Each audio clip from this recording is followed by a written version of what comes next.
Hey, it's Mr. Shrum, and I'm back again with the electrostatics tutorial walkthrough. And we left off right before this conductors and insulators part. So what are conductors and insulators? How do we refer to them? How do we know what makes a good conductor, what makes a good insulator, and why we need to know how to use certain materials for both instances?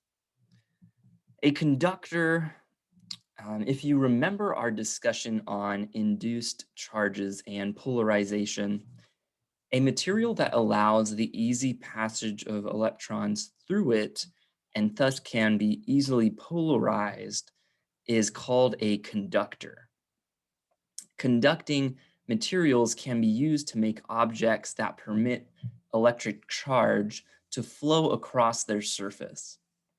When a conductor encounters an electric charge, the charge is immediately distributed across the surface of the object through the flow of electrons.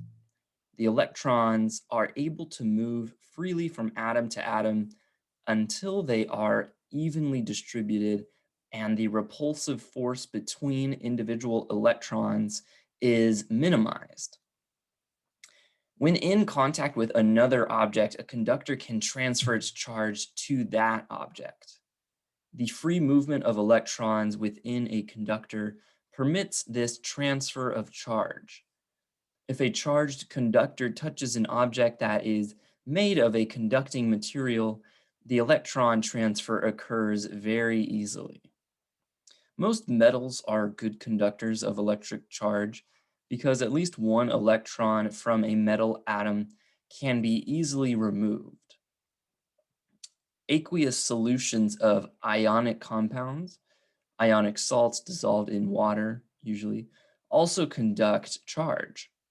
The human body contains such solutions and is therefore a good conductor of electricity. And that explains why we have to be careful with electricity. So electricity can flow through us pretty easily. And here we have copper wire. If you've ever stripped a wire before, you will notice these copper strands, and they make really good conductors. So that's why they are used in construction and electrical appliances. Now, on the other hand, insulators, substances that do not allow the free movement of electrons, are called insulators. Because electrons are not able to move through the atoms and molecules of an insulating material, insulators cannot transfer electric charge. When an electric charge is applied to an insulator, it is not allowed to spread evenly across the surface of the material. Insulators may not be able to transport electric charge, but they play a crucial role in our use of electricity. Electrical wires are made from a conducting material that is enveloped by an insulator. As the charge is transferred through the conducting material, the insulator prevents the charge from escaping or leaking out from the wire. If you look at a disconnected wire from an appliance, inside the wire is the metal, but that coating around it is some type of insulating material. So when you touch the cord, that does not send a shock through you, thankfully. Conductive objects are often mounted on or encased within an insulating material to prevent the discharge of electric charge. Scientists in labs, electricians, and others who handle electric wires are spared nasty electric shocks by the use of these insulators. Plastics, paper, rubber, glass, and dry air are all examples of insulators. Electrical workers turn off the power before starting work, but they also depend on insulated tools, insulated gloves, and insulated wire to avoid unpleasant surprises. So insulators are great protectors from electrical charge. Now we're going to talk about the conductivity of air. Air is an insulator under normal conditions. It can't conduct electric charge, and that's one of the reasons we're able to safely use electricity. But under certain conditions, such as the application of extreme heat or an electric field of a high magnitude, air can become a conductor of electricity. Air also becomes a conductor under conditions of high humidity when the molecules of water transport electric charge. Pure water is not a good conductor, but most water you'll find from the tap, a pond, the sea, even the water in the air, contains ions and will conduct electricity. That's how lightning bolts flash through a humid atmosphere. If you shuffle your feet on a carpet on a dry day, charges accumulate within your body. These charges are not allowed to discharge easily into the dry, insulating air.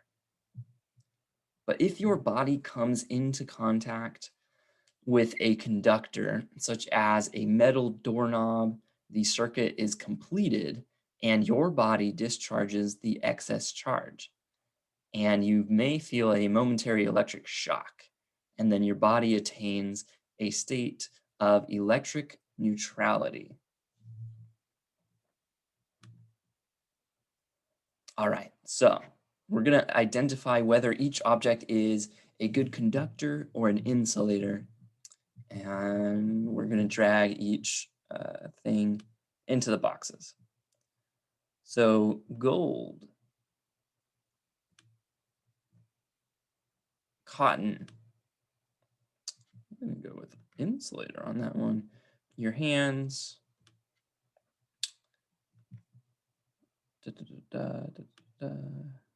Pond water.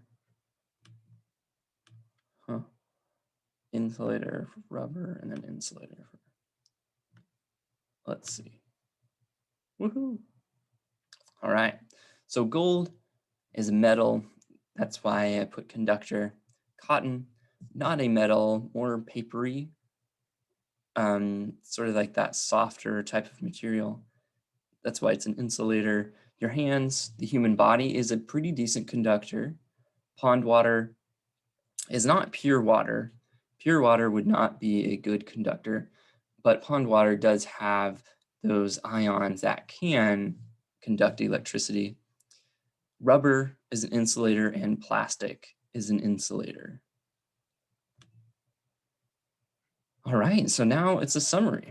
So what did we look over today? Static electricity is the accumulation of electric charge on an object.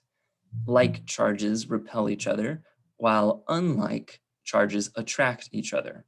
So positive, positive repel each other, but a positive and negative charge attract. The net charge on an object is positive when it loses electrons and negative when it gains electrons. However, the total magnitude of charge on a closed system of objects stays the same. Lightning, hair sticking to a balloon, and the electric shock experienced when touching a doorknob in winter are common examples of static electricity. Through polarization, charges can be induced to change their location in objects. When an object is polarized, positive charges collect on one side of the object and negative charges collect on the opposite side. When the energy applied to a material is greater than the energy that binds an electron to an atom, electrons may escape from the atom. Electrons can either move through an object or move to another object. Conductors such as non-distilled water, metals, and human bodies allow the free movement of electrons. Insulating materials do not permit electrons to move through them and safeguard people from electric shock. And that's it for our Introduction to Electrostatics tutorial walkthrough. Thank you guys for paying attention during the lesson. If you have any questions about this topic or the mastery test, be sure to email me or send me a message in Canvas, and I will help you out as much as possible. But until next time, have a great rest of your day / week, and I will see you when I see you. Bye-bye.